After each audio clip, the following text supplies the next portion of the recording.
આ પ્રશ્ન ગોપાલ ઇટાલિયાનો વ્યક્તિગત પ્રશ્ન નથી, પણ ધારાસભ્ય લેવલના વ્યક્તિને એડવોકેટ છે એવું જાણવા છતાંય જો પોલીસ આટલી હદે દાદાગીરી કરે તો સામાન્ય વકીલોની સાથે પોલીસ શું વર્તન કરશે એ વાત આપણે સૌએ વિચારવાની છે.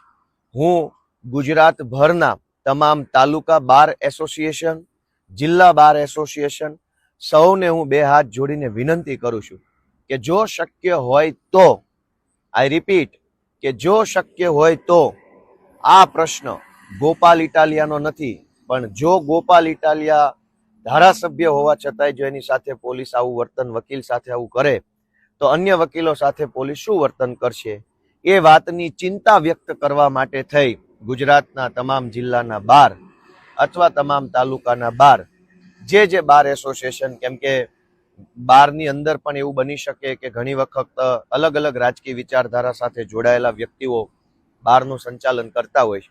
એટલે મારી વિનંતી છે કે વકીલોના હિતમાં, વકીલોની સાથે પોલીસ દ્વારા અન્યાય અત્યાચાર ન થાય એ માટે બાર એસોસિએશન જે છે એ કોઈ નિર્ણય લે, કોઈ રિપ્રેઝન્ટેશન આપે બાર કાઉન્સિલ ઓફ ગુજરાતને. અને એક ધારાસભ્ય તરીકે હું એ વાતની પણ બાંહેધરી આપું છું કે આ ઘટનાને પણ હું વિધાનસભાની અંદર લઈ જઈશ.